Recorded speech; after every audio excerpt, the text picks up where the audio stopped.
Good afternoon, welcome to Turbo Tortoise Tech. If you're new here, I'm Reese of the 4-piece variety Wookie Triple XL. Today, we're going to be breaking down pre-builds. Why we actually kind of like them, why I think the market has gone in their general direction, and why they're probably going to stay here for quite a long time. I know as an enthusiast, part picking is part of the fun, but for a lot of people, it's quite daunting and technical task. That's why the mobile market and the console market are so massive, because you just buy a phone or a console and slap some games on it and start playing. And they're pretty much the biggest part of gaming in the world over. It's like 2 billion people are on console and mobile. And so that's like 1 out of 4 people are playing games in that area. And so to just make the entrance just a little bit easier, pre-builds came about and exist, and it's much easier honestly for the store as well, because they know how to troubleshoot that particular system, the idiosyncrasies of that system might create, and then it's obviously a lot easier for them to tech support it. It's a lot more fluid a process because you're always using the same motherboard, processor, graphics card at that time especially. And so Uncle Evetech's made a couple of pre-builds in that line, and we're going to go through a couple of the component choices so you can see it wasn't just thumb sucked from midair. So starting off with what I would call a really good entry-level gaming PC these days, with this Ryzen 7 5700 and the RTX 4060. Those are already pretty decent components. They've gone with the MSI B550 Gen 3, which is a very average sort of motherboard. It's only got one NVMe slot, but it's got a ton of add-on slots with PCI Express, and it is a full-size motherboard, so you can do quite a lot of RAM upgrade. Something that I'm really happy with is that you don't need to do that. They're going to include 2 of the Clev 3200 megahertz. These are at CL18, so a little bit slower, but you're going to get 32 gigs there of 216s in dual channel. And once you unlock dual channel, that's like a 10 to 15 performance improvement over having a single DIMM in the system. And with 32 gigs of RAM, you're going to be able to do some streaming on this as well, especially if you're going to stream through the GPU, which you should be doing, by the way. Where games aren't using RTX, it will use the Tensor cores, like a Counter-Strike, Dota, League of Legends, Valo. All of the esports titles are going to stream and game off of this, basically with lossless performance, which is obviously a big plus. 1 TB NVMe, so it's going to take out that single slot, but it's a nice size, and you can always add in some 2.5-inch storage if you want to have games and media and such off of that. And a 2 TB now is like $1,600 if you're going to hook up a good old Hikvision or something to that effect.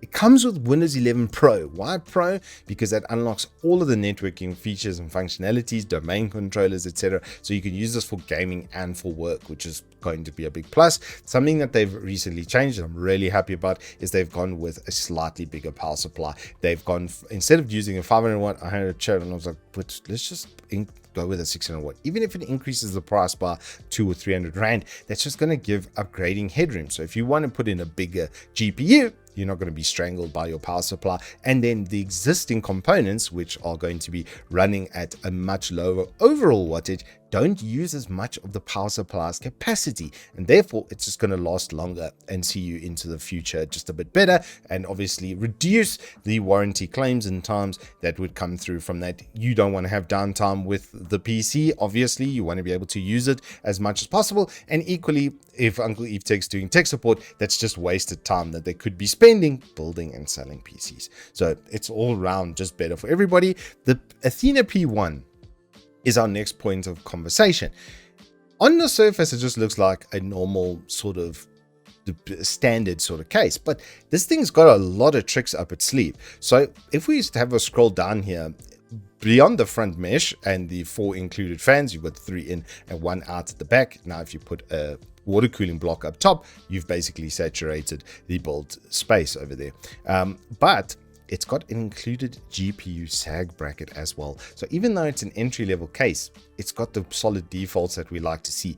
It's also got the capacity for vertical GPU mounting. So it's actually quite a feature-rich case that you're getting with this. And then you can obviously add fans on the side. You can take advantage of this nice cable shielding over here. It's actually really well thought out and put together. Even the back panel, it's got extra velcros and stuff. So even though you would buy this as a pre-build, this case should be with you for a considerable amount of time, because the layout is pretty damn good.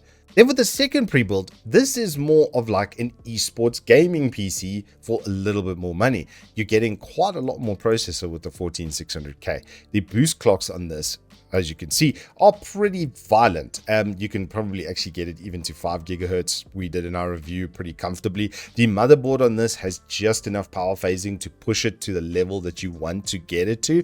Once again, though, not a lot of upgrading. So the 32 gig RAM is going to be basically your limit for this build. With the 3060 12 gig instead of the 4060, it's really angled as a sort of esports primary, and maybe even, I would say, a development sort of workload PC with a 32 gig RAM, and with the 14600K it's going to be able to do that.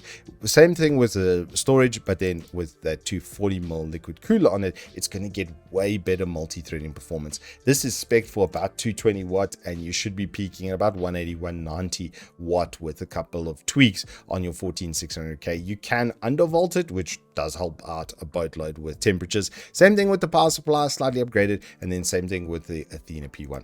Then the third build we're going to have a look at is just a little bit more of a premium sucker, and this is the one of the premium builds I would go for, because the cooling in this is violently overkill, and we've been seeing 35-degree heat here in South Africa, and it really is something that we have to consider. Summers here cook. This is still Africa, dudes.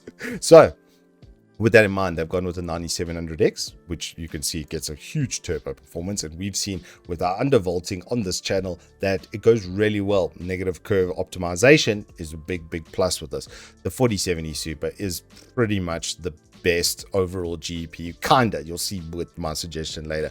There is another pre-build that I really would like to see with premium GPU. But if you're going to do gaming, streaming, and you're really interested in current AAA games like Wukong, like Stalker 2 that run on Unreal 5 engine, the DLSS is really well done, especially with Gen 4 frame generation, with the, well, at least with the 40 series frame generation. DLSS 3, it works very well. FSR 3 can be a little bit buggy, especially on NVIDIA GPUs. Sometimes they just don't like it, especially when you combine it with DLSS. I've actually just been testing that this week with Stalker 2 and didn't really work. So yeah, they'll probably patch it eventually, but if you want day one performance, it's better just to have a 40 series GPU, and especially if you're going to do streaming off of the PC. But what it really was like, hello, is this M42 420. This is a 3x140 millimeter radiator that they're obviously going to put in the top over there. Then because it's this chassis, it's going to have the 3 fans on the side and the 1 exhaust over there. And then they put in an 80 plus gold RM750, which is fully modular, so that if you want to put in an even bigger GPU later, like a 4080 Super as an example, 4070 Ti Super really should be the limit of what you would look at. I don't think premium GPUs are honestly that worth on that extreme high end right now. But yeah, this will keep it cool. It looks absolutely fantastic as well. Now, being a bit of a PC enthusiast and loving to do builds, I would love to have my own pre-build on Uncle Evetech eventually one day. Well, it's basically the same. It's just a GPU switch between the two. But yeah, I don't know about the availability on these CPUs. There was a China only model in the 5600X3D, but there used to be this upgrade kit with the 5700X3D that I would love to see make a comeback. I would change the motherboard on this slightly. I would want just a little bit more power delivery and the option of a second M.2 slot just to get that upgradability. But this is kind of the idea. 240mm radiator on a 5700X3D with 32 gigs of RAM. Even if it is that Clev OEM RAM, it's still going to perform absolutely exceptionally. For GPU, I had 2 in mind. I would love to see a 7800 XT, this specific one that I tested from XFX. It's sleek and simple and straightforward, and it gives really good performance. You'll see the overall averages as I'll show you on Tech Power Up. And the other one is actually to have the MSI 4070 Super. I've been on MSI graphics now since 2070 Super launch, and my original 2070 Super is now 4 years old. I refurbed it, put it in another PC, and it's still chortles away at like mid 60s, and they've done really good cooling on these. Even Gamers Nexus, who's probably the fussiest gamer on planet Earth, swears by MSI GPUs. Even he said that the Supreme X was pretty much the best GPU made. And so they've got obviously more entry-level components with these, but they're pretty much always in the 60s, and even the hotspots are in the 60s. So that's just a consistent that I've noticed with the MSI GPUs, which is why I would like to incorporate them into pre-builds, obviously. And then the reason that I picked the 7800 XT is you can see its price versus performance at 10,000 Rand. It's right on the heels of the 4070 Super for 2,000 Rand less. That's a 20% discount. So if you're not looking at doing like a lot of, let's say, ray tracing gaming, and you're mostly doing rasterizing gaming, it's the best way to get performance at 1440p. With its VRAM, etc., it just kind of speaks for itself. As you can see, it gets a full green light even for 4K because it's basically a 3080, which is kind of nuts. Then for storage, I'm going to say WD. It's just like my favorite SSD pretty much. And now they're 1.3. They're only like $200 more than the competitors. Yeah, there are Gen 4s that can go faster. But as you know from reviews, perhaps they kind of run out of speed under long-term usage. And if the motherboard had then a heatsink for the top slot that you could put this in, that would just make it even better. Then for power, I would do exactly as Uncle Evetech has done with their premium PCs. I would just go with this RM750. Of course, it brings us through at a really aggressive price. And this particular PSU comes with a 10-year local warranty on it. So this should be the last power supply and hopefully the last case you would ever need as well, because the CK560, while it sold out, it was absolutely perfect pretty much. 3 ARGB fans at the front with a 140mm fan at the back. I've built in multiple of these cases. They're just absolutely fantastic. They also come with GPU sag brackets, as you can see over there. So for that big long boy, fat boy GPU, you've got a built-in sag bracket along with it. Water cooling dimensioning up top. It just comes together oh so nicely.